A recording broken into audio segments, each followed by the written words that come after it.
ও ভাইরা আমার, মাওলার হুকুম মানো, নাফরমানি করিও না, বেনামাজি হইও না, বেপরদায় চইল না, মাওলার হুকুম মাইনা কবরে যাও। ও ভাইরা, পায়ে হাত দিয়া বলিয়া গেলাম, মাওলার হুকুম মানো, গুনার কাজ ছাড়ো, নেকের আমল ধরো বাবা। ও বাবা, কয়দিন দুনিয়ায় বাঁচবা বাবা? কার কোথায় কোন দিন কোথায় মরণের ডাক আসবে। পত্রিকায় দেখা যায় দৈনিক 100-র ভিতরে 50 থেকে 60 জন যুবক মারা যায়।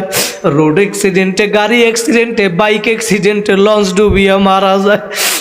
ওই কয়েকদিন আগে আমি আমাদের বরিশাল থেকে ভোলার উদ্দেশ্যে স্পিডবোট রওনা করছে, নদীর ভিতরে ধাক্কা লাইগে নদীর ভিতরে চইলা গেল। মানুষও খুঁজিয়া পায় না, ভোটও খুঁজিয়া পায় না। ওই নতুল্লাবাদে বরিশালে দেখলাম একটা মহিলা বাসের ট্রাকের নিচে বইয়া টাস কইরা মাথাটা ফাইটে গেছে, গেলু রাস্তায় বের হইয়া গেছে।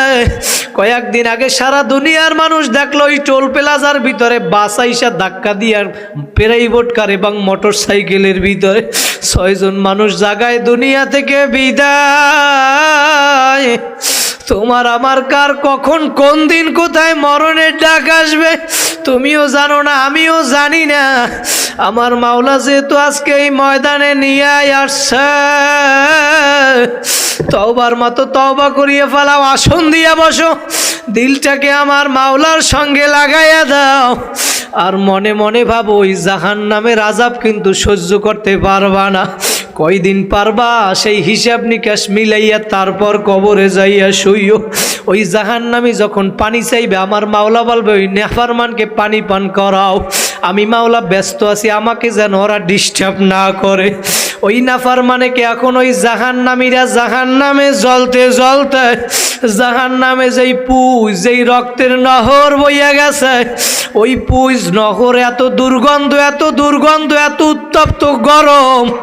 ওই দুর্গন্ধ ওই ফেরেশতারা ওই উত্তপ্ত গরমকে আরো গরম বানায়া ওই নাফরমানিকে যখন জাহান্নামের পেয়ালার ভিতরে দিয়া, নাফরমানের হাতের ভিতরে যখন ওই পানি জাহান্নামের পেয়ালা যখন হাতে দিবে, ওই নাফরমানের হাতের ভিতরে পেলা দেওয়ার সঙ্গে সঙ্গে হাতের চামড়াগুলা খসিয়া খসিয়া সব পইড়ে যাবে। ও যুবক, সহ্য করতে পারবা না বাবা। ওই জাহান্নামী এখনো হাত থেকে পেলাটা ফালাইয়া দিবে না। ও মনে করবে এই পানি পান করলেই বোধহয় আমার পিপাসা মিটে যাবে। যখন ওই পানি পান করার জন্য মুখের কাছে আনবে, মুখের কাছে আনার কারণে ওই পানির জাহান্নামের পেয়ালার গরমের